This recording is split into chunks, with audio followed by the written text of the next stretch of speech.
live stream on Tuesday, this guy, Professor Elliot Jacobson, said in a comment that this guy, Roger Hallam, is the opposite of a doomer. Somebody he knows had referred to Hallam as a doomer, but Elliot thinks he's rather an anti-doomer, or the opposite of a doomer. Just matter of factly, not to denigrate Hallam or be nasty to him, but just a descriptive name for where he stands in the conversation about climate. And I thought that was an interesting intro to what I want to talk about, which is the climate narrative and its discontents. So let's look at this first slide. So basically you have the climate narrative is the carbon atom, the central atom on this CO2 style molecule. And central for the climate narrative that was conceived in the 1970s, about 1972, Stockholm Conference, whatever, somewhere around there. So central to that is, what we've all heard about CO2, climate change, global warming, blah, blah, blah. You have a problem that is urgent, you have urgency, and you also have able people, a humanity with the agency, which is able to do something about it. So basically, if you boil down the official climate narrative, which I'm not saying it's right or wrong, but just to boil it down to its core compartments, it consists of a belief that the climate situation is urgent. There is an urgent problem nature of it, and the agency, which is that we can do something. Humanity, corporations, governments, whatever, can do something to rectify the problem, as they say. So, but like the molecule, you have two connections to this guy on the left and to this guy on the right.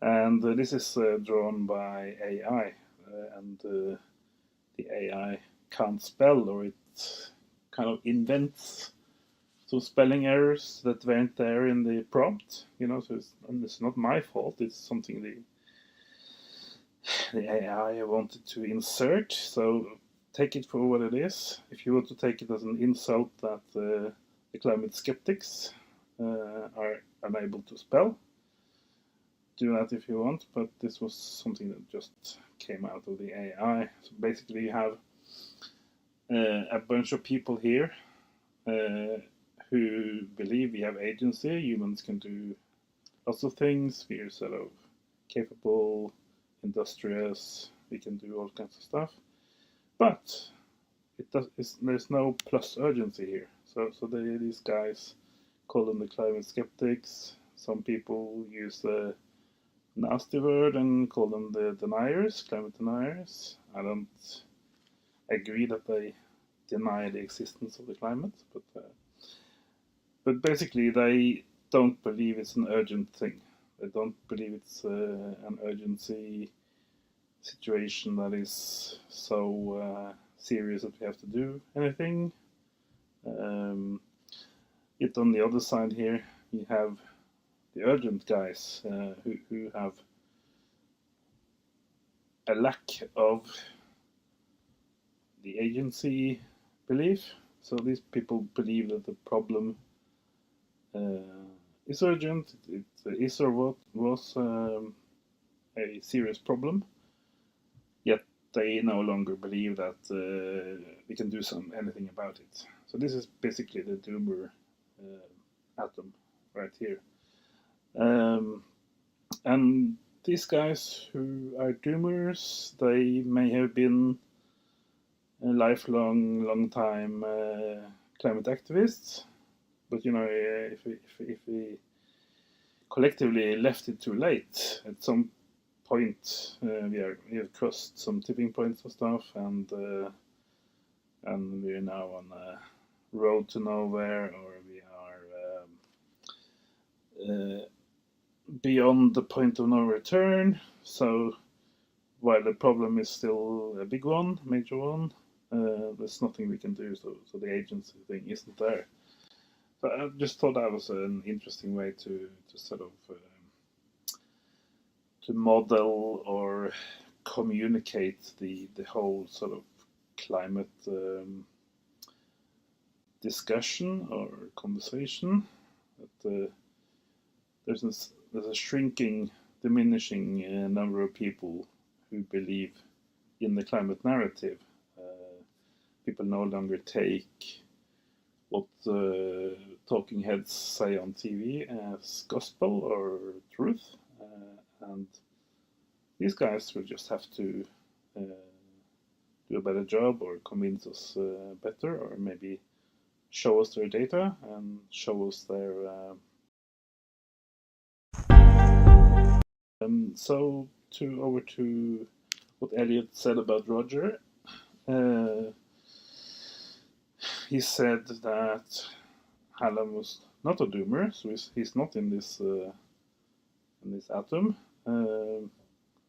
Rather, quite obviously, Hallam is in the blue ball climate narrative department, because he believes it's an urgent thing. He says that every day, every single day, and he also obviously believes, or at least pretends to believe, that we can do something, because he and his guys glue themselves to the motorway every single day, every week, on every continent. So I don't know. We can't really know what people feel inside of themselves, but at least it comes across as a bunch of guys who believe in doing something. Throwing tomato soup on paintings, or gluing yourselves to the M25, risking your life. Yeah, I've talked about that before, and I'm not a fan of getting grandmothers to risk their life on the motorway. At least not if there's no obvious positive outcome of that action. Yeah, it can be argued that we can't, even if we got a 100% majority in every election all over the world, would we be able to do anything, right? So that's kind of the discussion there. But it's interesting, because even though sort of you had deniers or skeptics first, I mean, like since the 80s, and you now recently got, I think it's like 40, 50, 60% of the young kids today, they don't think we can do anything about it. So they're in the urgency but no agency category. It doesn't stop there, because you also have another segment, or another group of people, which I actually believe Professor Elliot Jacobson, is a part of. That is the pro-collapse people, or the trans-doomers, as I would call it. People who look beyond the doom and into the post-civilized, post-industrial future, and look at that in a positive way. So they are over here, kind of Stoics. Stoicity is their campaign slogan, and they are kind of the come what may kind of people. And yeah, I'm more optimistic in a way because nothing bad is without a silver lining, a kind of positive opening to it. It seems so. What has happened between the urgency ball and this category, this molecule, is that, let's say that they started by believing the climate narrative, right? They thought the politicians were not lying. Politicians wanted to do something when they said they wanted to do something, and that the problem was a big one. And then they transitioned over to, yeah, it's still a big fucking problem, but we haven't done anything for the past 40 years, so it's a big problem, but we can't do anything. And after a while, I think in this category, yeah, your mileage may differ, and people are clearly different in the way they think and progress in these things. But I think that happened, I think, to both Elliot and myself, is that we go from thinking everything is doomed and this world is falling apart at the seams, into thinking, okay, so this civilization, this industrial civilization, is going to crumble and come to a grinding halt. But is that really so bad, right? That's kind of the new thought that you are going to get to sooner or later, and then you will find yourself over in the stoicity department, which is a happy place. We have cookies, where you're thinking, okay, so the owls, the frogs, the reindeer, the polar bears or whatever, salamanders, all of these creatures that you love or hate. I think all children just love animals in general, and flowers and trees, forests, and all of these other guys, these other persons, as Derek Jensen calls them. They face a very smiling, positive, optimistic future as the factories and motorways and high-rise buildings crumble and give way to weeds and flocks of birds building nests in the houses, and yeah, maybe a slightly lower human population. Let's not rule that out. And basically the entire apparatus that keeps human life possible, even 1,000 years after an industrial collapse, is exactly the living biosphere and the plants and animals and fungi, the things you can pick or hunt or fish. Those guys are going to come back in great style and take this thing further, because we're not going to give up the spirit just because one specific regime of human life that has only been going for like 200-300 years, the industrial civilization. We're not going to give up the spirit just because that collapses. No, this is a long-term project, this life thing that we've been doing for 3-4 billion years on this planet, and so we're more like in the stoicity department. We try to laugh, we try to smile, we try to have some black humor, some gallows humor, We try to have sort of a queer view on current events.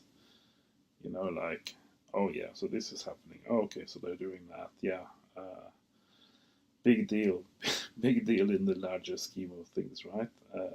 Irony, sarcasm. Yeah, we're really bad guys when it comes to laughing at stuff.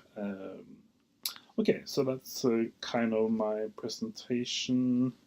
Just wanted to tell you that there's life outside of the climate narrative,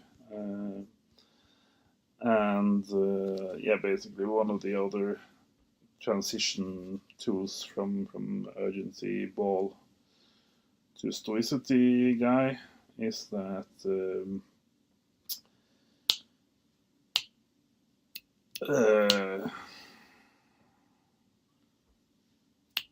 oh, I just lost it. What was that? I'll have to get back to that later. Okay. Thank you. Bye.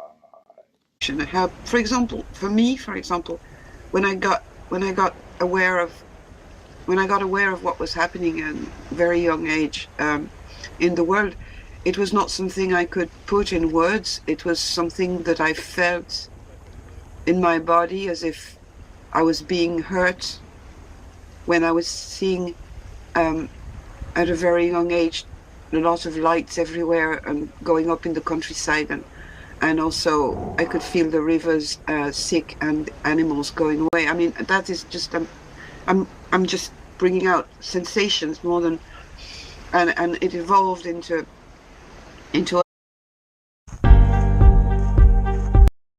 that I was. It was a pain. It was something very, very painful. Yeah.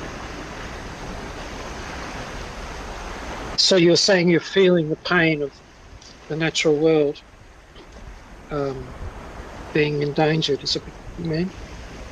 Yeah, it's like you feel a disease that's getting at you, and you feel even the death. You feel like you're losing every day somebody of your family.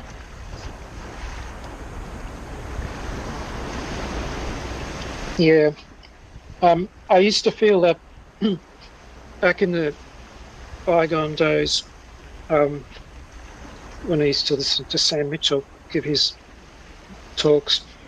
I think every Friday he reserved his Friday talk for a reading from a website called Monga Bay. And Monga Bay is basically a litany of outrages against the natural environment. You know, how many elephants were killed for their tusks this week, and how many million acres of the Amazon were burnt during the week. And you've just reminded me of that, because I actually couldn't listen to that talk that he gave on Fridays, because the pain of listening to it, of the description of what was happening, was just too much. You know, it wasn't a case of hiding my head in the sand, you know, and pretending that it's not going on. It was simply a case of just having to listen to somebody describe what was happening. It was just altogether too much. I remember distinctly there was one episode, I think that was probably the one that completely finished me off forever, and I never went back, was where, I don't know where it was, you know, somewhere in Southeast Asia, I'm not sure, where they tried to get rid of feral pigs, possibly these damaged crops, I don't know what they did, by putting bait which has got explosives in it. Except that what was happening was the elephants were eating the bait, the explosive bait, and getting their mouths blown out. And, you know, I mean, it's a bit hard to take, you know. I know, I suppose it's an extreme point, but I'm just doing it to sort of illustrate what happens when you start to tune into the pain of the natural world.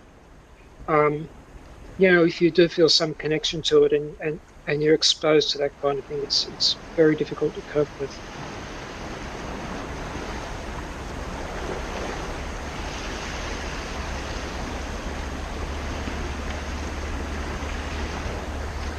DB, did you want to say something about the Blake? Because I didn't. I haven't followed up anything on Reddit the last few days. Is there anything you feel that you can say about what was posted there?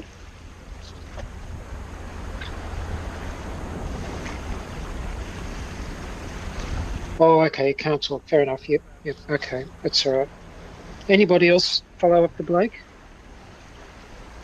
Yes, or else anybody else who could share a little bit what they mean by if they can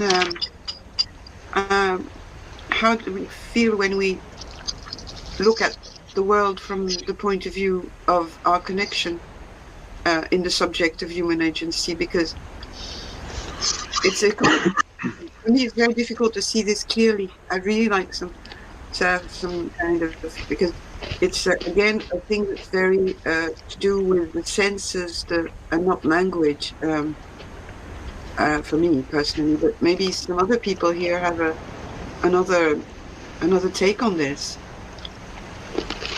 Yeah, I guess I can give it a try. But I first wanted to respond to what Gary was saying about the Mongo Bay, the summit. Mongo Bay, Monga. Yeah. Because I listened to Sam read those for many years, coming up to a decade almost now, and I think it has a purpose, because to me it's a little different from what you just described, because I could never be bothered to read those things every week or even every month. But having it on your headphones, like when you go for a walk or something, with a weekly summary like he makes for your ears, that is totally possible for me to take in. But like you said, I could never bring myself to sit and read it, if you understand what I'm saying. Because if I read it, then I'm only doing that. But if I'm going for a walk along the beach and listening to it, then I can, I can choose. I can listen to it, but I can shut it out if I want, or I can kind of laugh within myself to the Sam Mitchell's commentary to it. You have all kinds of ways that you can put some kind of distance between yourself and the stuff. But I think my most important point about those Monga Bay weekly podcasts from Sam is that they keep you informed, so no matter what you may imagine in your own life or in your feelings and what you'd sort of feel that you need to say to yourself, to tell yourself in order to carry on. This Monga Bay roundup kind of, puts everything in place again and tells you that yes, Indonesia is fucked, south of Saharan Africa is fucked, the Americas are fucked, Europe is fucked, the Arctic is fucked, and the Antarctica is also fucked. He doesn't say it like that, but that's kind of the conclusions that you will have to draw after listening to 50 Monga Bay weekly roundups in a year. So I think that is kind of good, because politicians and IPCC reports and meetings and stuff, they sort of always try to give this upbeat, we are finally getting control over of the destruction and the climate problem. Everything is within reach. That's kind of the PR message.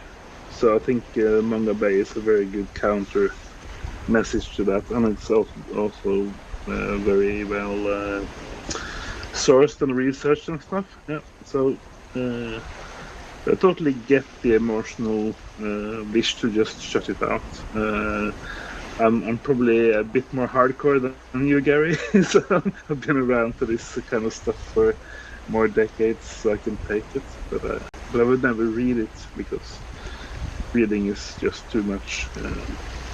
Too much just doing this thing for half an hour or something. Yeah.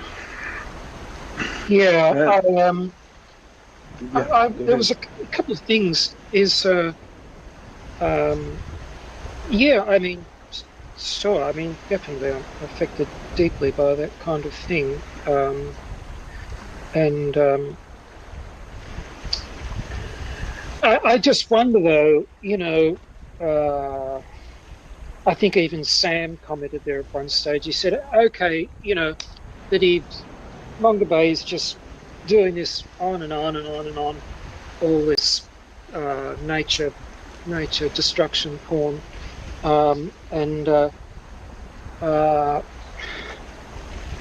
Well, basically, it isn't having any effect. It's not really going to, not in the way it would need to. If it was going to, it would have by now. And then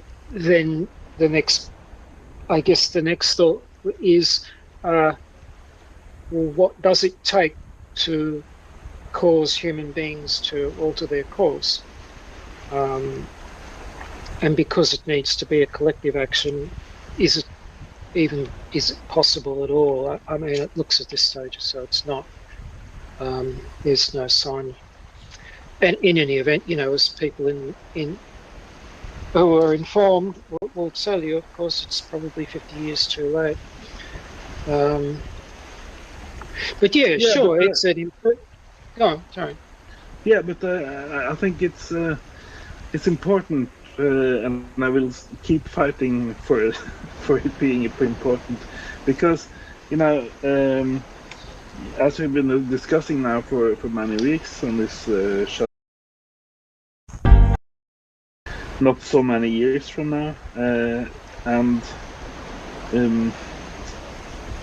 various different groups who care about ecology and stuff have kind of got the knife through their throat about should they go on an all-out revolution or death fight for nature now, or should they just stand by and watch society collapse in order for the rest of the living planet to sort of bounce back after the collapse. And I think a quite rational conclusion after listening to many years of Mongabay weekly roundups is that nope, humans are not going to ever stop destroying forests and oceans and animal populations and stuff. This is just who we are. So as long as we have this extra energy that we get from not only eating but also extracting energy. I think somebody made the point over the last week that all the other animals and plants, they just get energy from what they eat. But we humans, we are not satisfied with just eating and getting energy. We want to have like 80 times that energy that we eat. We want to transport us and heat our houses and move us about and stuff. Yeah, so this is just who we are as a species. This is what civilized society does. It does destroy all of these things, and the only way that destruction can stop is if the industrial society stops. That's pretty clear from Sam Mitchell's reading of Mongabay anyway, the way I see it. So that is the point of doing something like that. I will always say that finding the truth and telling the truth is important. You may not understand yourself. If you're the one spreading the truth, you may not understand yourself why it's important, or who the fuck is going to ever use that truth for anything good. But somebody on the planet out of 8 billion people will find a way to use the truth for some kind of good. But when you get... Sorry, go ahead. I had a question. I had quite a bit to say, Sophie. Do you want to get your bit in first? If you have a bit to say, I'll just very shortly, and we can keep that question for later on. Because when I listen to Going South, and I absolutely agree with what he's saying on the civilization and us humans with our need. But the question is it because we have lost? It comes back to the same thing. It's because we have lost our connection with our ecosystem, with our world around us, that we have come to civilization. So we're back again at the same thing. We're saying it's civilization, that's the industrial civilization, that's the culprit, but behind it, it's our disconnection again. We come back to not a spiritual, more than a spiritual, more than a disconnect, a break that Lord Hugh called the alien cortex. And so we're always going back to the same thing. That's... Can I just address Torstein and then come back to you, Sophie? Which is what Torstein was just saying about energy is very interesting, because what is left out of all the current discourses about any kind of energy, we're going to save everything, ourselves and the planet and everything else, by having renewable energy or free energy or sustainable energy or any kind of energy that's not fossil fuel energy, whatever you like, pick whichever one you want, completely ignores the main issue, which Torstein really touched upon, which is energy is this great lever which we have over everything else. It multiplies everything we do. It multiplies the effect of it so hugely. That the energy that we can expend each human being can expend is always much more than that human being's personal individual energy. And so we have an energy problem at a very basic level of just simply the fact that we're using it, regardless of how it is using external energy. I mean, regardless of how it's obtained and whether or not that is harmful in itself as a separate issue, almost doesn't matter in a way. I wanted to make a remark about, what you said about activists waiting for collapse, and the damaging thing is industrial civilization, and also thinking of Sam in his. He had a discussion once with Derek Jensen, and I think they more or less came to the conclusion in their discussion that of course that the global industrial civilization is the elephant in the room, and then I think Sam put up the objection and said, look, he said, yeah, sure, okay, so you shut down the means of industrial agriculture and all the rest of it. Well, the first thing that people are going to do is just go rampaging across the natural environment and completely wipe it clean in desperation to get food directly from the natural environment during that bottleneck period between the end of industrial support and the beginning of everybody, of course, dying out, and that there will be this kind of last minute decimation of the natural world, because everybody would suddenly go out and hunt, and the natural world is already natural reserves of food source are going to be very rapidly depleted. And I remember that particular talk because afterwards, Derek got back to Sam and said, "Hey, can we do another talk for another 15 minutes or something? Because I want to answer that question in detail." And Derek's thing was that, well, no, he said we probably won't cause as much damage to the natural environment in our dying moments as you might think, because we won't have the energy to get to a lot of the places. He sort of gave the example of like, we're not going to be able to go trawler fishing in the middle of the Pacific Ocean because we simply won't have a boat, and we won't have the fuel for a boat to get there. So there'll be lots of natural reserves of the natural environment which will survive.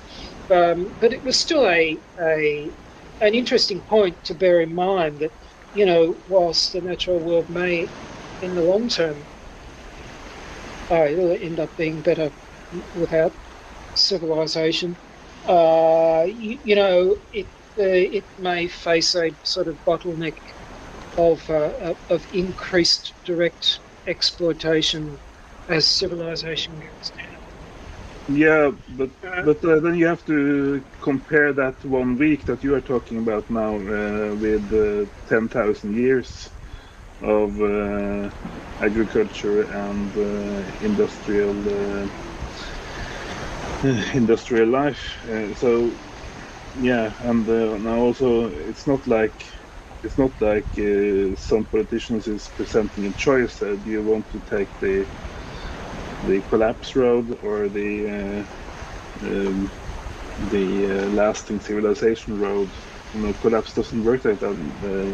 Society just collapses. So it's not like you have to weigh. Yeah, but what if people go out and hunt and cut forests and stuff? Maybe we should cancel your collapse plan. That's not the discussion we're having, is it? Oh, no, I don't think it was being used in the sense that we should therefore not either encourage collapse or try to present it happening.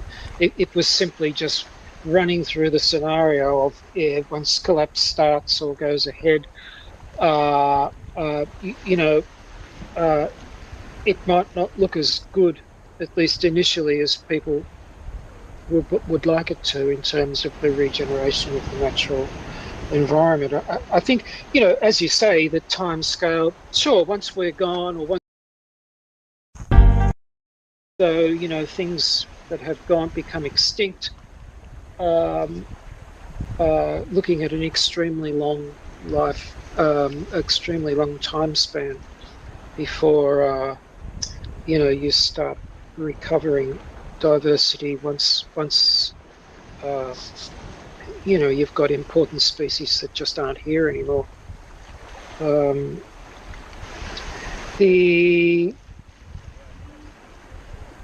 Did you want to say something, Torstein? Otherwise, I just want to go back and address Sophie. Yeah. I think maybe the most important. Let's say that you do get a week or a month or something with a very hard attack on the remaining nature. What you will do during that month will be to decimate the numbers of the different species. The numbers of trees and the numbers of deer or elk or moose or whatever. What you won't do is totally eradicate species within a month just by going, as you say, commando without a car, without a trawler or anything. So just the sort of scaling down of population numbers during that crazy month won't be that serious, because that would just bounce back within a year or two, like populations do, like mice and birds that hunt mice and stuff. They bounce back in a very short time. So I don't think that is such a big concern. Well, it all depends on the season it happens and the environment where you are too. Like Yeah. if urban or not, if it happens in the winter, or if it happens in the summer, if there is growth, it's where you are geographically. Are you in a mountain? Are you near the sea? We can't make a general statement about the impact that we would have around us if we went hungry and had to go on a rampage. We're not locusts. Yeah. I was posting there. Well, I just wrote there that during the Irish famine, when the potatoes disappeared, people were already weakened by difficult lives and poverty, so they couldn't go anywhere to find stuff. They didn't. They were they just died like that because they died of weakness, disease, and but they had food if they could have got to it. There was other routes, and there was also a lot of people who had forgotten about what they could use foraging because they were enslaved for too long and their culture had been destroyed. The people near the shore, they knew about the shells and the seaweed in the islands. Some of them survived because of that, but a lot of people didn't know about it and couldn't get there because they were too weak. So that's what happens. Yeah, that's a very key point about energy also, because I can't really say I have first-hand experience, but almost first-hand, because sometimes when you go trout fishing in the mountains, because your fridge is empty, you don't have anything to eat in your fridge, and there's not coming or anything there for a while, for a week or so. And then your hunger can sort of be a force when you go to the river to catch trout, because it's like you have to catch. And I even told the river and told the trout that I have to kill you because I need your proteins or whatever. But you don't have to go very many days without any food before you have an acute energy problem where you can't get any new food because you haven't eaten in a week. So I think that's a big buffer for post-civilized humans. If you really get down to having gone a week without any food and maybe not even clean water, then you have really low energy levels for creatively hunting or creatively catching anything animal food anyway. Plants are of course easier, and you can if you know about 10-20 different species that live in a forest area, you can just go for those and just go around grazing or eating these leaves or clovers or whatever all day.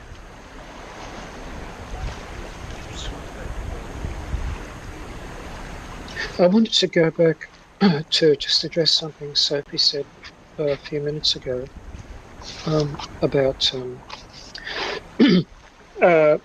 the destructive power of civilization. This is a kind of a system that we've set up, which at other times we've called the machine and Moloch and all this kind of thing in these discussions. And during the week, both Sophie and I were listening to a couple of very interesting discussions between Brett Weinstein and Freddie Sayers in one of them, and Brett Weinstein and Neil Oliver in the other discussion. One of the things that was brought up there, I think brought up in the discussion by Weinstein, was because he's an evolutionary biologist, and he didn't actually expand on this point to any great extent, unfortunately. But what he did say was he looked at the systems that we set up. I think he was talking in this case specifically about the way Big Pharma operates in terms of having become a sort of self-sustaining, self-serving, self-promoting organism in its own right, that the corporate system that they have is now really an organism. And it evolves he can see that as an evolutionary biologist, he could see that it was evolving and operating in ways that you would expect an organic organism to do. What he was, I think what he was pointing out is it then has an agenda of its own once you've set up these large-scale systems. And the agenda of these systems is then, even though human beings have caused it to come into existence, they no longer control it, that it has a life of its own. And not only that, but human beings are not always clear on what the agenda of this system is and where it's likely to take them. And I think I was just thinking about those points when Sophie was talking about, industrial civilization, is that is what we've done. This is the mega system. All of the smaller systems within it might be corporate entities, such as the pharmaceutical industry or the military industrial complex and all these subsystems in it. But as a totality, we've set up this kind of global industrial civilization, this massive thing that we can no longer control. I guess this links back to where we started off at the beginning about this question of human agency, is that now that human agency has created these things, these entities, they now are the ones that have agency, but it's not under our control. And so this question of agency, and I think as part of the question of agency, I think to me, I get this lingering feeling of guilt associated with it. Is oh, what's wrong with us? Why don't we do anything? We're such horrible beings. Why can't we do the right thing? Why are we so reprehensible, behave so badly? And yeah, sure. I mean, that's certainly true in many ways, but there seems to be more to the story, because within this collective of apparently horrible beings, there's a lot of really many ones, such as the people on Monga Bay, for instance. But also our agency is, even if we had it, how good is it going to be now in the face of the... They're just some thoughts that I just had as a result of what Sophie said. I don't know if any... Go on. I don't agree with that at all. That's like too easy to just blame the system that we're living in. It's like Lord Yu used to say that he went through collapse already because South Africa, the system he grew up in South Africa, collapsed during his lifetime, and that system was called apartheid, and especially the Swedes and Scandinavians led the boycotts of the apartheid regime in South Africa, and what we're going through now is kind of the same system collapse, because we have decided that the best species in the universe is human beings, and all the other plants and animals have less worth than us, and so we will get a really hard reality check when our system collapses and we go down in the mud with the rest of the species, and we discover that we're not we're not very different. We're just some blubber lying here in the mud with the rest of them. So you're kind of blaming, if we accept the parallel to apartheid to civilized society, you're kind of blaming apartheid and saying that we us white folks in South Africa, we can't do anything. It's the apartheid. The apartheid is running things now. It's not us people doing it. So I find that irresponsible in a way, and also it's the part of agency that we really have been discussing for for a few weeks is the debate that is on all the climate Twitters and all the climate discussions all over the planet, whether or not we can actually do anything to stop climate collapsing the civilized society. And everybody who has a paycheck in climate science say that we certainly do have agency, and everybody who used to get a paycheck or is just an activist, citizen activist, say that no, this ship sailed 50 years ago. And so we don't have agency. So that's kind of where the discussion stands. And I think the point that Bob made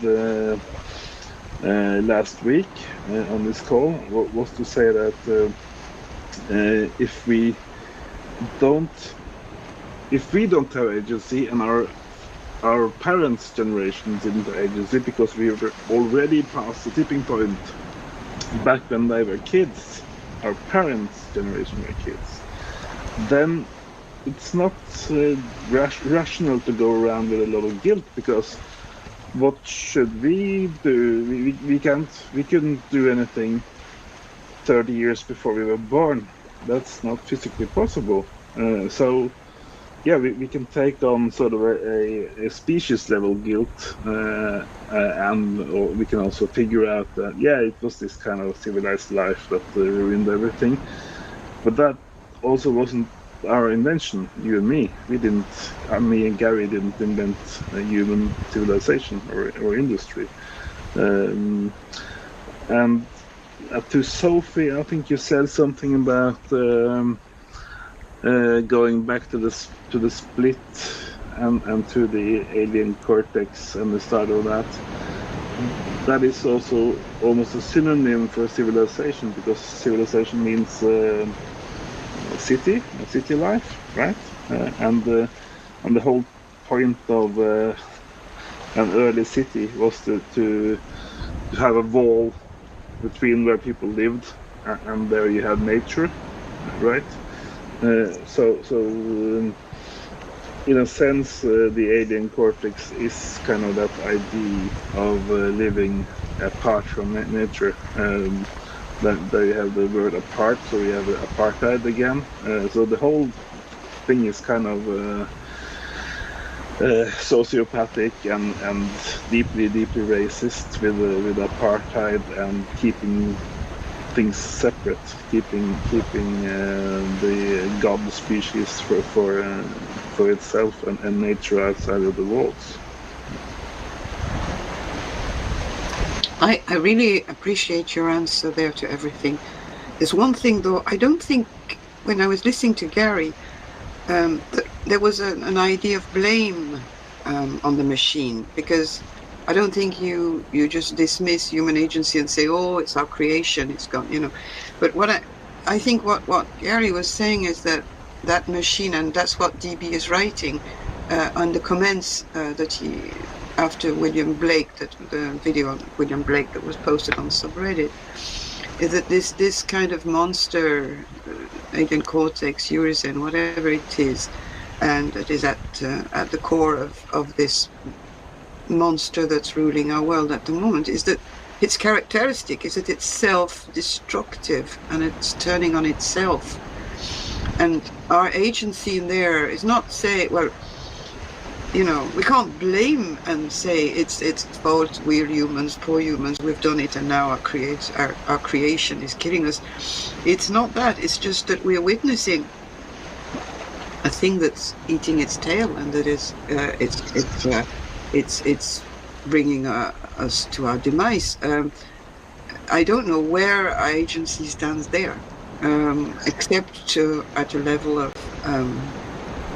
at a spiritual level and at an acceptance level and at a catharsis level, but at a grieving level. But other than that, I don't see any other position we can have. But the discussion last week was about why is Europe doing this, and the European Union is running itself into the ground and they're collapsing your own economy. And then you were going on about this is kind of a self-regulating machine and blah blah blah.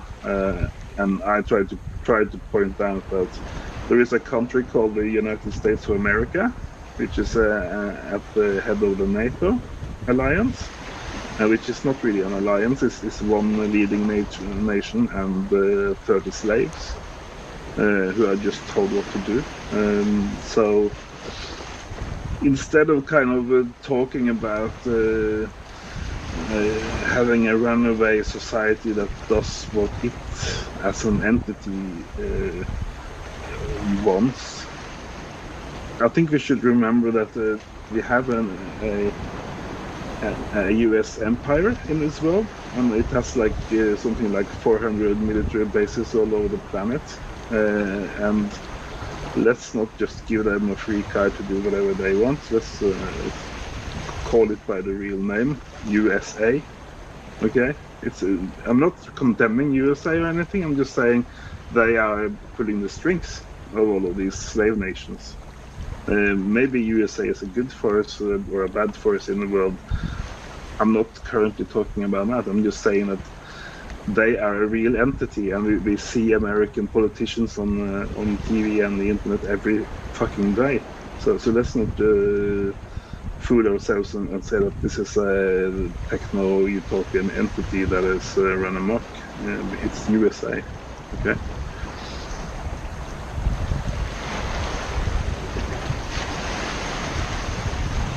Yeah,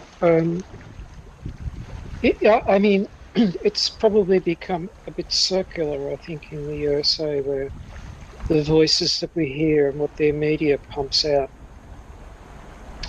is very much also the creation of the sort of mega machine that they've set up. The voices. This is going back. Again, I'm reminded of the Weinstein discussion where he talked about one of his major complaints. He was basically, his discussion was about the coronavirus thing, but it's applicable here, I think. One of his major complaints was that all of our institutions had become completely captured by a sort of allowable narrative, which is fairly narrow, and which basically is the same general thing as you find the large corporate viewpoint, or the sort of empire narratives with any particular influence of their own. They're just mouthing the script of the machine kind of thing. I just wanted to go back just where you said that I was blaming the system, and I'm not trying to shift blame, and it's why I brought up this question of a feeling of guilt, because I think the existence of a feeling of a certain guilt as a human being is to some degree I'm contributing to this. I may not have knowingly done it. I may not be able to even avoid continuing to do it.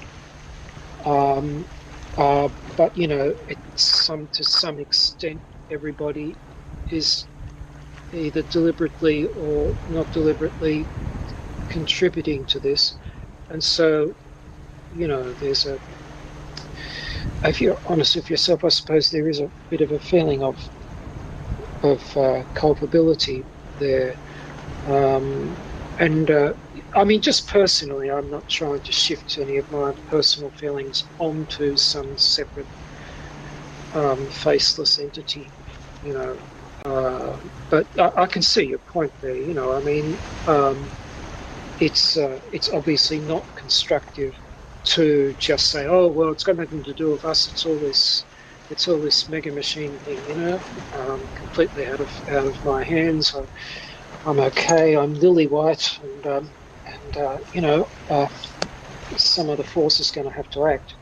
And as Sophie said, and of course as we said last week, maybe that other force is acting too, in terms of the whole industrial thing, civilization having become so insanely overdeveloped. It's like one of these extreme muscle building people who've got their bodies into such a condition that they can't even bend over or move, because they've taken their pursuit to such a ridiculous extreme.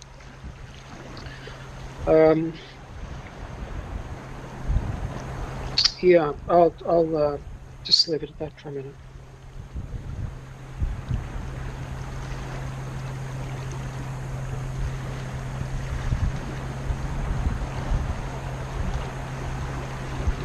Yes, thanks, Gary.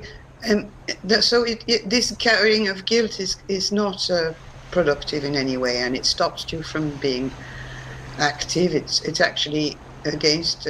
I don't know. It brings back again the question of agency. I don't think the species guilt I think it leads you to a cul-de-sac. It leads you to a trap. As Going South was saying, like we were only we were born into something that was already happening. We have absolutely no take in what has happened. So it's an interesting intellectual and discussion thing to do to put point of view, but you don't want to go in that direction. Otherwise, you end up in this suicidal kind of cynical. We're nothing. Human beings are a parasite. I mean, all this sort of views, and actually, that's where I'd like to go back to, because we're going to be talking to George, who's saying that a thing like human beings are the only species that have absolutely no ecological role. We touched that in our last meeting when we talked about human consciousness, and are we just here to be witnesses to this beautiful world? And I'd like to just maybe go back there if anybody has something to say on this. Well, I suppose just to begin it, if he's asserting that we have no ecological role, then I suppose it's implied in what he's saying that nature has made a mistake and that we shouldn't have been here. I don't know, does that just spark anything in you? Has nature made a mistake? Are we in error? Should in fact we have died out or not been here, like some kind of genetic modification that turned out a strange creature that didn't have a mouth and couldn't live? Are we in that category or not? Who are we to say that nature can make a mistake? Like, we are part of nature, so it's just, yeah, exactly. Like, I don't understand even the word mistake in the context of the natural world. There is no mistakes. There can't be a mistake. Well, that's what I would have said. What I would have preferred to have said was that George is implying that God is fallible, but I didn't want to put it in those quite that way. Because it just sounds a bit grandiose to say that God doesn't make mistakes. But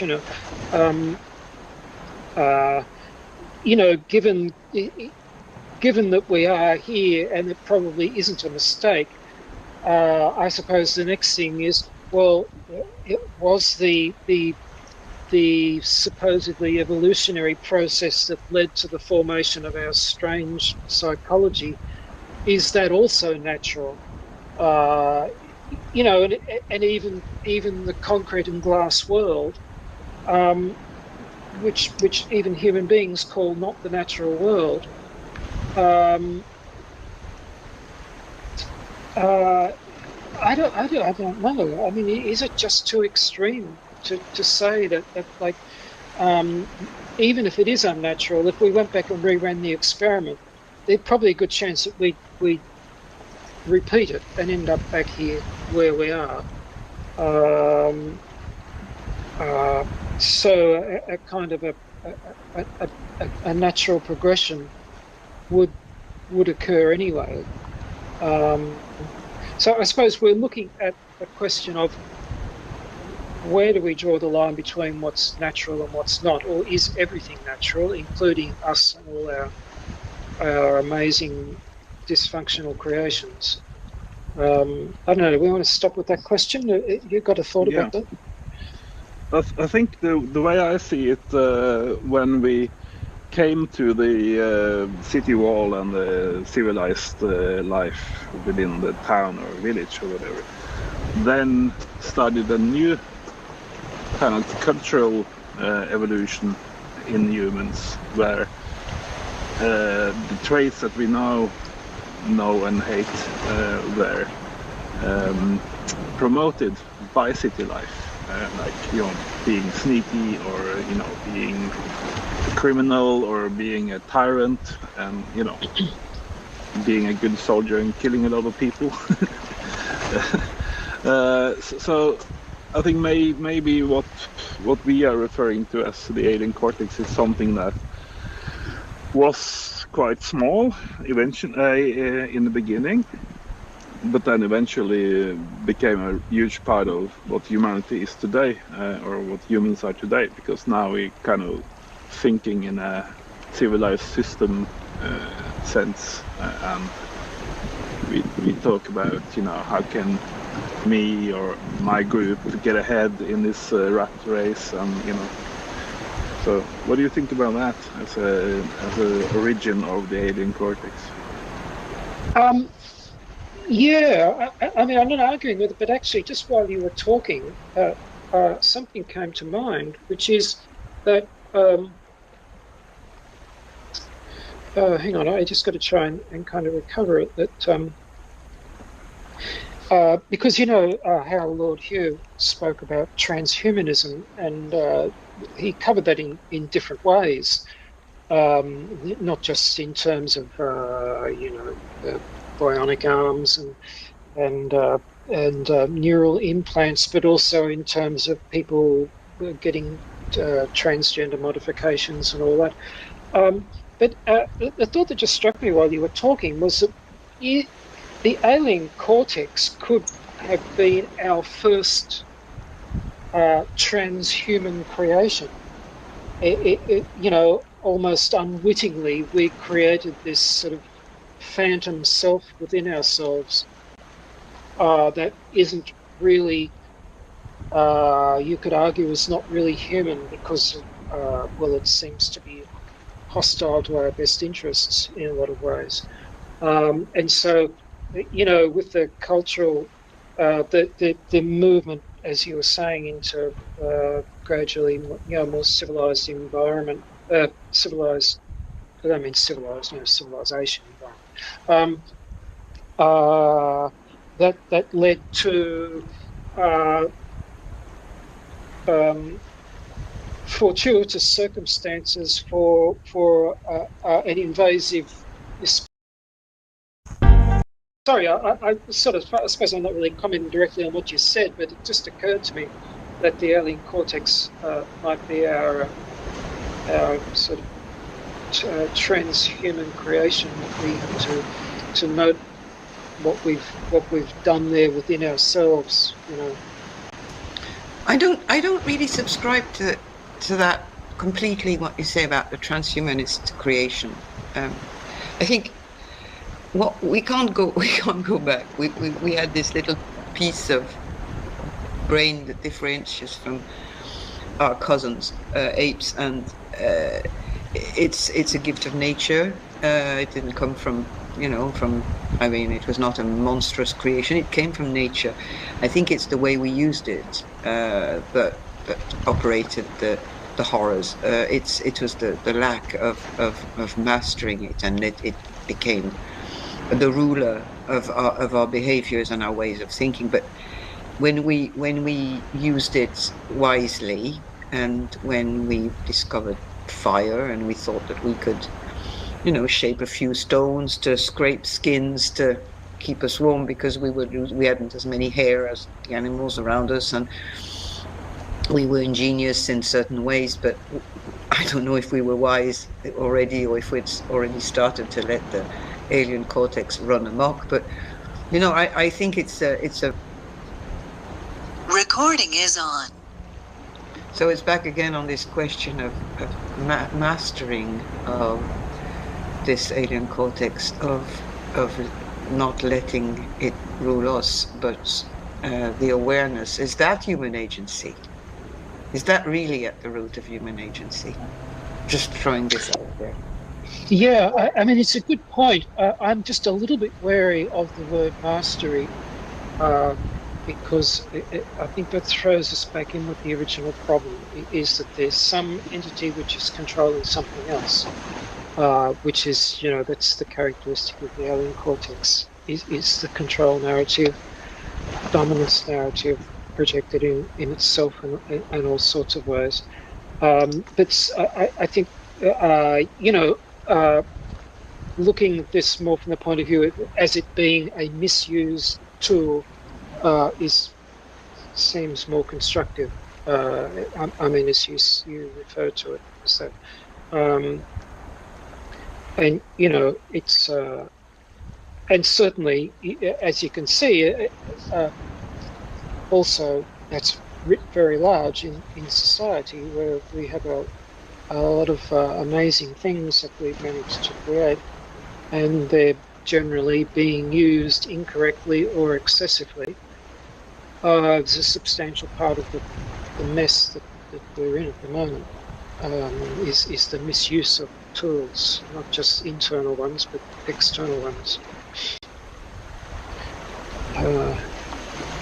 Yeah, if you look at monkeys, you see, and certain species, but mostly monkeys. But I've seen that in the octopus too.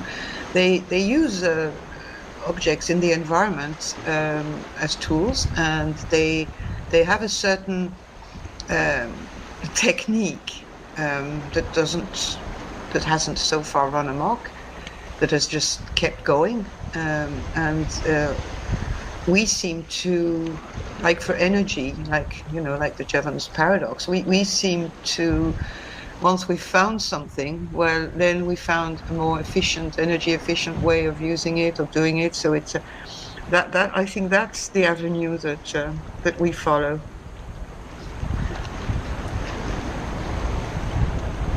Yeah. I'm just wondering where to take this subject now.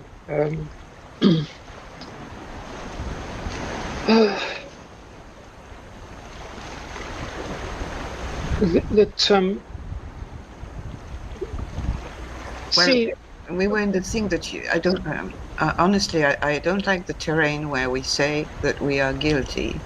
I don't like this because it's unproductive, and I don't like the idea. It doesn't ring with me that we are a parasite species that shouldn't have never existed, and that we have no role. And that's where we started this, and that is that is a bit what we were talking about last week. But another, we might be able to head off in a new direction, because what I'm just thinking of now is thinking of the discussions about terror management theory, and the also the grieving processes, in particular the pleading and denial phase, where and I'm wondering if we're in that at the moment, where we can see the direction in which the civilization and the planet that we're clinging desperately to is not going to be supporting us very much longer. And even here, we're trying to have a discussion that is, a little bit above the ordinary. That we're still, in a way, scratching around desperately for some way of looking at this that will create a sense of resolution within ourselves. And I'm not so sure that we're going to find that. I mean, of course, this is not to set aside this strictly spiritual way of looking at it. It is this sense of transcending the sort of ego-centered way of looking at things. But I think it's true to say of most people that they haven't reached that exalted stage. So is a lot of this discussion end up being in the realm of trying to come to a position of understanding about this, instead of constantly squirming around. Sorry, I'd like to be able to develop that a bit more clearly. I'm not sure that I can. Does anyone else want to comment? Yeah, I think back to Manga Bay and they're kind of piled on reporting about what we are doing to this planet. I think acceptance of that is possible, at least for some of us. But that doesn't, that grows our understanding of the situation, but it doesn't necessarily add to the guilt of us as individuals. It's more like learning about the apartheid system, right?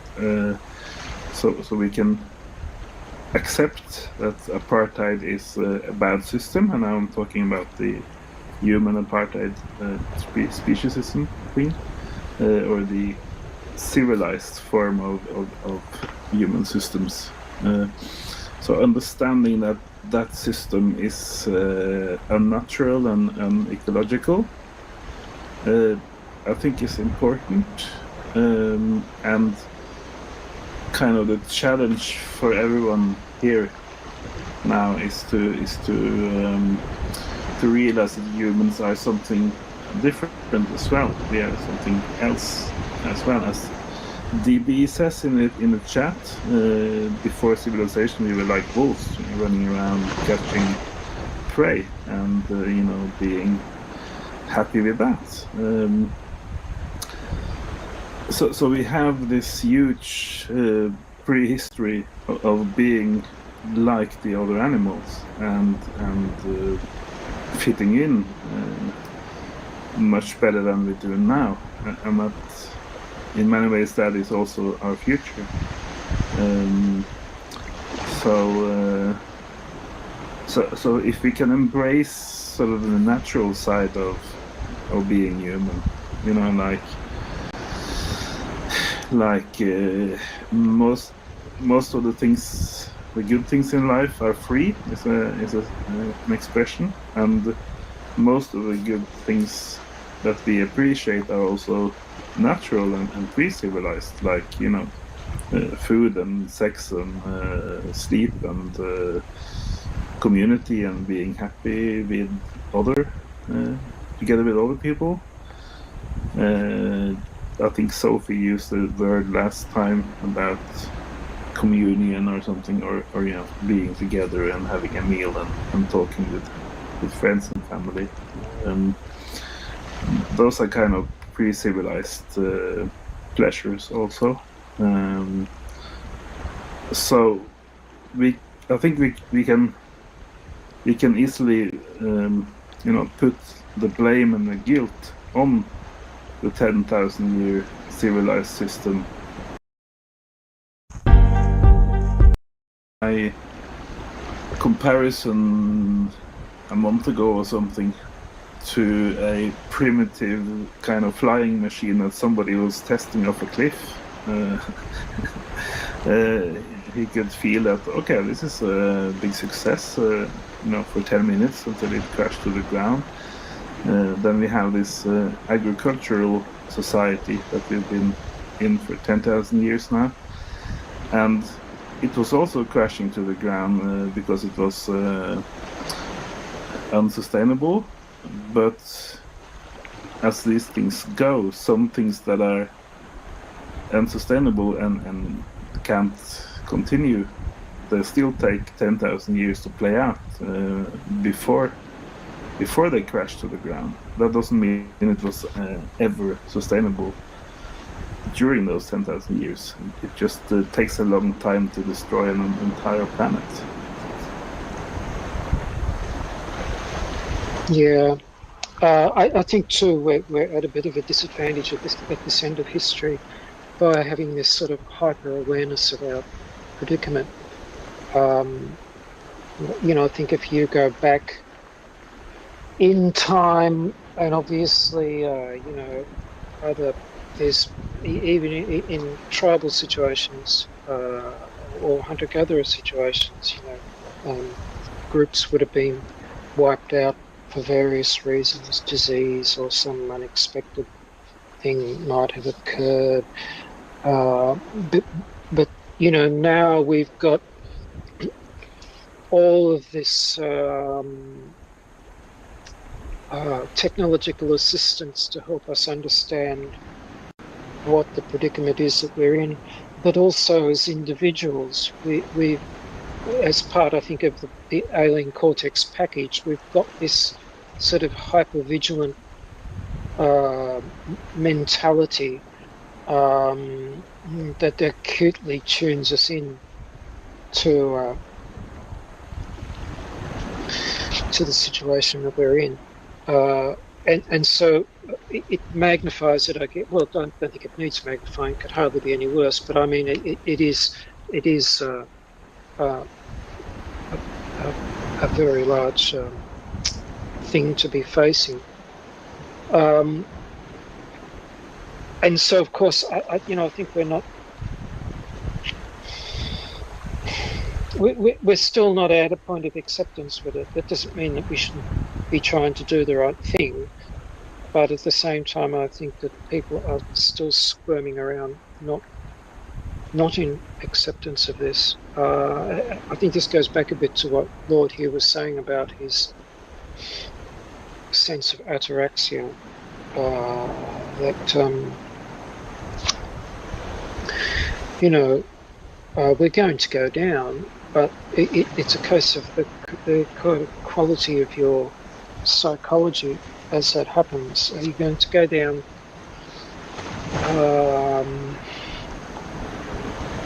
screaming resistance the whole way, or understanding the nature of what's occurring?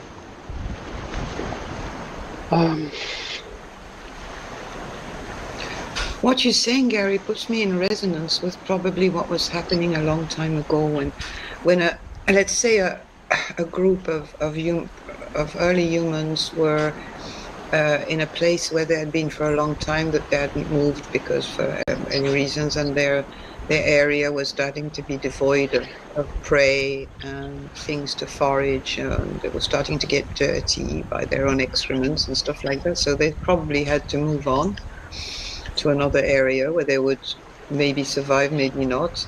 It's not very difficult to imagine that. I don't think that is far-reaching. I think it probably did happen and still happening all the time in hunter-gatherers.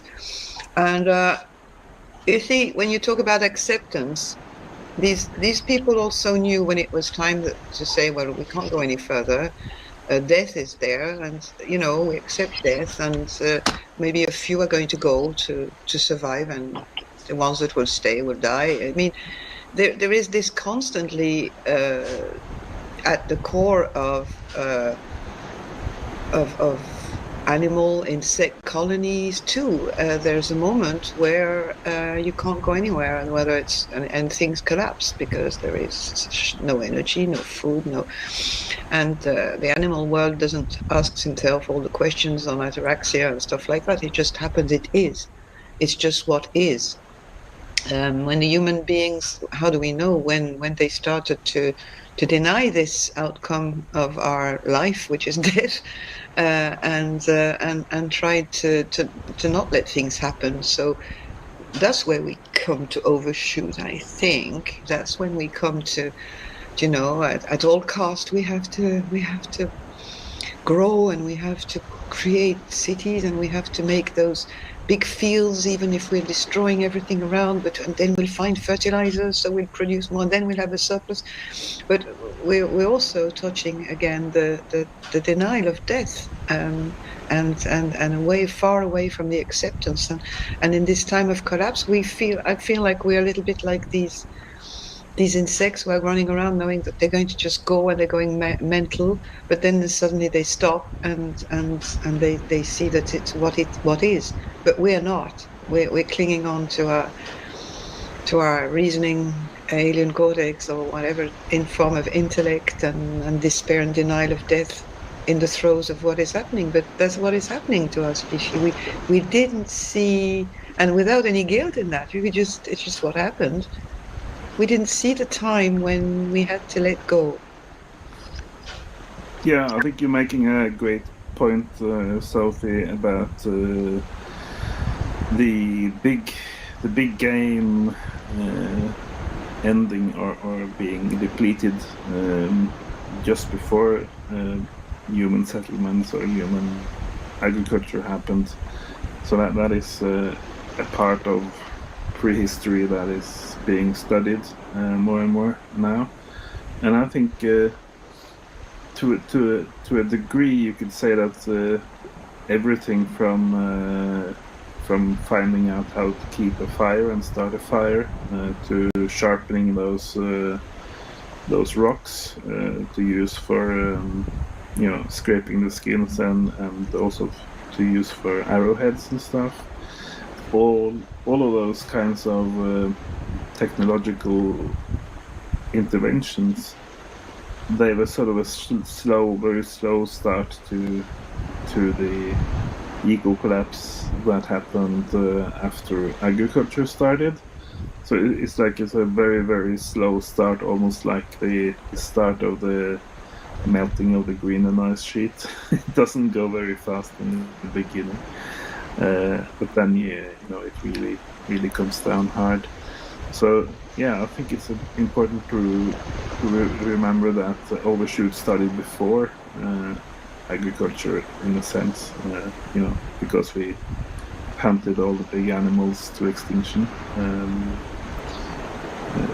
So it's kind of like, what did we do then? What did we do when we hunted all of those to extinction?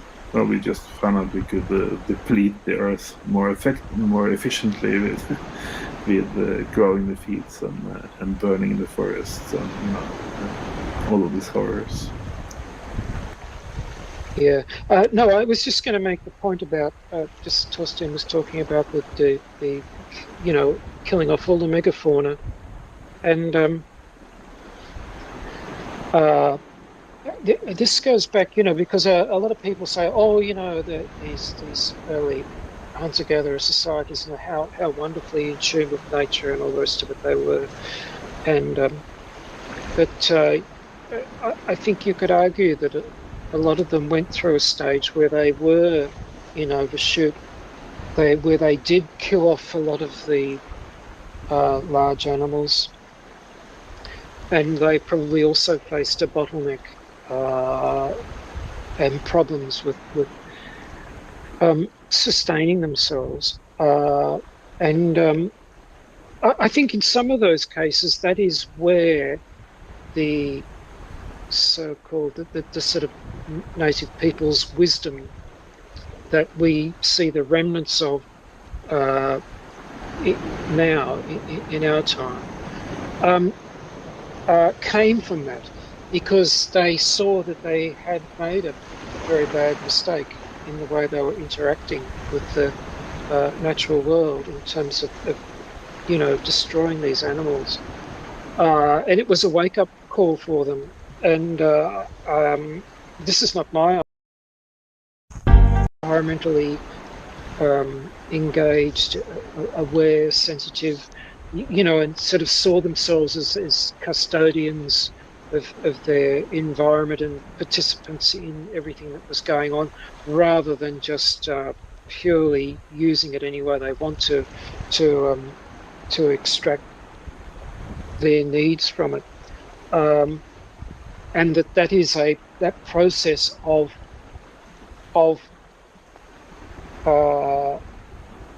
learning that wise lesson is something that current civilization hasn't gone through. It's going through it now. Whether it will emerge on the other side of it any wiser, or whether it just won't emerge on the other side of it at all, remains to be seen, I guess. I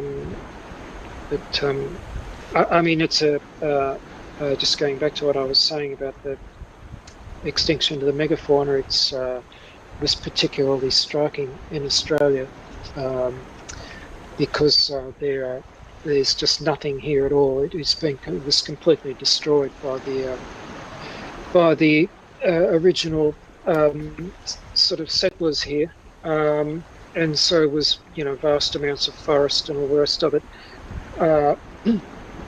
But if you now look at the kind of wisdom of these people, they've got a very wise outlook on the natural environment. But obviously, at one stage in their distant past, they didn't.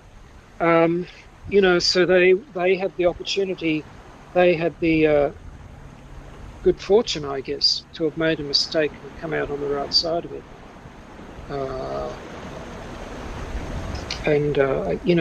We're looking at this.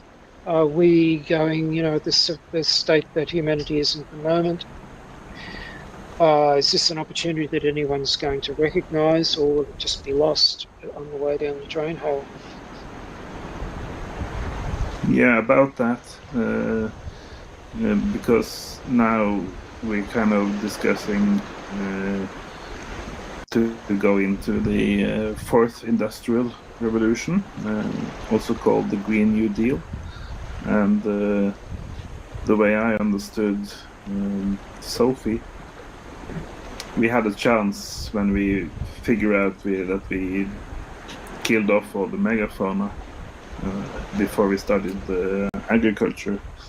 Should we sort of take a hint and downsize our human enterprise, or just carry on and double down? And I think we know the answer now, and we're also going to double down this time in the 2020s. We know all of these things about our destruction of the natural environment and how we are depleting the climate and stuff. We're still going to charge ahead and build an entirely new industrial fourth generation society, which even mainstream critics are saying it won't be ecological at all. It will just be sort of the emperor's new clothes, or just some green furnishing in the edges of the same thing. Yeah, so it seems that we are not taking the hint as a human society even now, which I think is pretty depressing.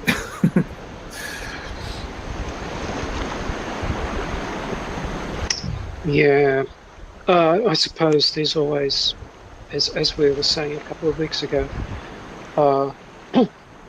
that like doubling down on this and pursuing the fourth industrial revolution, or whatever you want to call it, it still might actually cause industrial civilization to go down more quickly just by virtue of its own insane excess.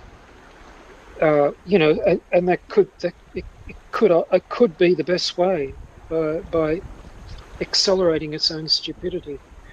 And you know, so what's our role? Instead of agency, looking at where we do have agency, which is within ourselves, instead of trying. And I think this comes back to Lord Hugh's emphasis on, you know, getting out from the domination of this part of our psychology, the alien cortex, is you bring agency back to where you have it, which is within yourself, and work there. Given that, you know, the civilization that's supporting us is going to go down probably regardless, and so what is really going to count in the end is each person's. Well, two things are going to count, of course. You obviously want as much of the natural environment to escape as possible, but I think that's just going to be a thing that's just got to occur of its own accord. And then there's within us is how is each individual person going to go down? Are we going to just recognise that this was unfortunate? That it probably couldn't have gone any other way, and yes, to continue to do the right thing just because it's the right thing to do, but also to be in some state of equanimity within oneself. As DB wrote, what did you just say, DB, about Blake back up there? Who died singing and something or other, I can't see it now. Yeah, he died singing hymns and stuff is what they say. Yeah.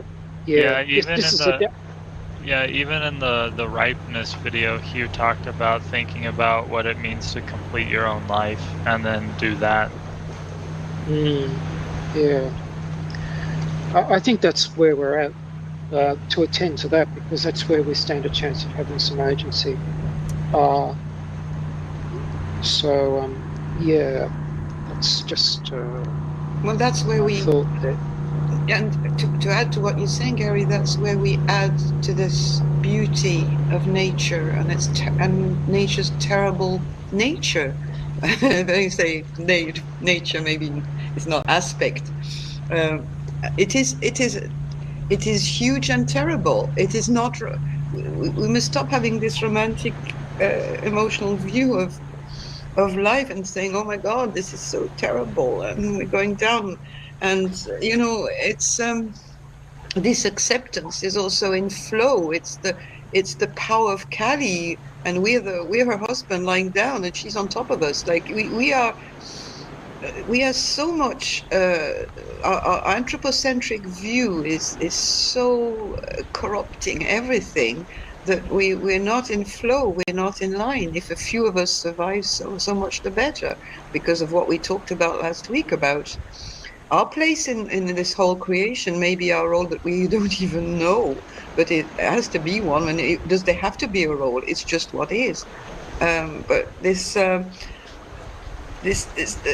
humans don't seem to want to consider the terrible nature of the universe, of the amount of destruction that you need to have life, and of the amount of death you need to have life. You know, and you know, if you're looking at astrophysics, if you're looking at everything, if you look at the churning of the swell in the ocean to bring up the plankton, and everything is in destruction and reconstruction all the time, and that's what nature is. Yeah, that reminds me of a conversation I had with like a nihilistic person. Their claim is that, you know, the universe is bad, terrible, and unfit to live in and whatever. And I said, well, why are you saying that? You're in your room, comfortable right now, breathing, you have food, everything's fine. Why you saying the universe is bad? Makes no sense. Yeah, Yeah. I think the focus that Gary mentioned on our inner life and our agency about what to do with our inner constitution and stuff is very interesting and very important. One of the things I have in mind is that to a lot of people, like the wife of the protagonist in The Road by Cormac McCarthy, who chose to just go out, not go out into the street, but go out. I think technological and positive thing. So when that story ends for most people, for normies and stuff, it very quickly turns into something that they don't want to be a part of, and so kind of preparing ourselves for a totally new outlook, and also a world where there are no longer any Netflix or any new books coming out every year, and no distractions, no bullshit news on the TV or the computer. But I would say that nature becomes 100% of your daily occupation. Nature and finding water and food and stuff, and that used to give people meaning for 10,000 years at least, or 2 million years, and I think Ted Kaczynski talks about the loss of meaning in our societies because everything is just so easy, and I'm feeling this very, very strongly these days in June. I feel I need to go and catch my own food. It's just an urge that comes back in summer, I think. So we it's not like we're orphans when we go back to nature. It's more like we rediscover meaning, and I don't subscribe to the idea of nature as a big, brutal, godforsaken place, really. It's more like finding out that she has lots of places to sleep, and she has beautiful meadows and little creeks with trout and fish, and it's a beautiful place, really. But it's kind of like when you have these doubling down normies who just want to go on and buy a bigger house and more houses and 2 cars, and going from that perspective or that outlook and into a dark wall of trees without street lights. Yeah, it's kind of two worlds colliding, right? Yes, I think. Sorry, go ahead. I was just going to say so right about the meaning. Go ahead, Gary. Yeah, I'll talk about that in just a second. But just what Torstein was saying is, what we've lost is in not being in nature like that is that we're not. Nature is the thing which produces the sense of awe, which is essentially a space of stillness, and we've really removed ourselves from circumstances in which we would experience awe. It comes down to a second or two of some violent movie on on television instead of sunset, instead of watching a flock of birds or something with a lot more extension in time and space and depth and everything to it. And it's just thinking while Torstein was talking there, it's a great pity that a kind of a paradox, or contradiction, I guess, in a way, that it's been just in really the post-war period that we've entered into this really state of no return that we've created, basically with carbon dioxide emissions. But it's also just been in that period of time, post-war period, that we also entered into the period of when most people, well, in Western societies, became more or less in one generation disconnected from anything natural. Everything came from the shop, and generally just about everybody stopped having a garden in their backyard and these kind of things. So we entered into this realm of alienation, and we're basically only one generation into it, and it's such a pity that if we didn't have this really one generation that's lived its entire life in this alienated state, we could possibly, we would be having a very different conversation, I think. And it's a shame, because it's in terms of time, in terms of history, it's such a short period. They just crossed a line, I think. And I just want to go back before Torstein was talking about what Sophie said of Carly dancing there.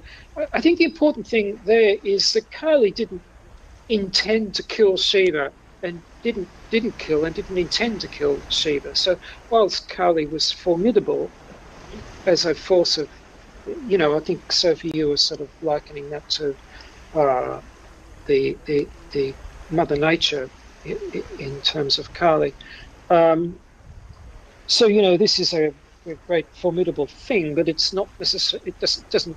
It might mean death, but it doesn't mean total death and complete annihilation.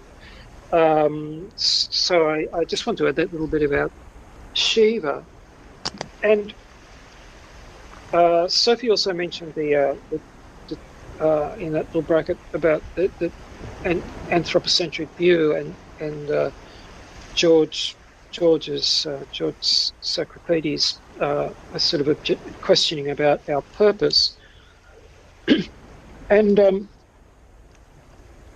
there's one thing that I do think is our purpose, or even if you don't want to use the word purpose because it's probably a bit of a fraught word, use the word what was our accomplishment, or what have we got to show, so to speak. And this is something that Hugh did mention once, I remember. And we did touch on this last week in terms of consciousness, I think, and the consciousness of animals we were talking about. And I think that the one thing that we have accomplished, not as a personal accomplishment, but just as human beings, is the possibility of, is the existence of this self-reflective consciousness. That we know that we're conscious, and this is something that we can think about as a subject in its own right. That we're aware of what we've got, and in the spiritual perspective, we even take that one level further, where we're not just aware that we're aware, but we're aware of the awareness that is aware. And this puts us out on a kind of a pinnacle, I think, that, I mean, people can shoot me down if they want to, but I don't think animals have got to that pinnacle of the added layers of awareness. And I think that is our accomplishment, that has been that is what we demonstrate, that nothing else has demonstrated. And in a way, what that means is that we're more or less we're the eyes and ears of God. That we're the way that God can appreciate creation, because of our added levels of consciousness. And I think that is our thing, that is unique. And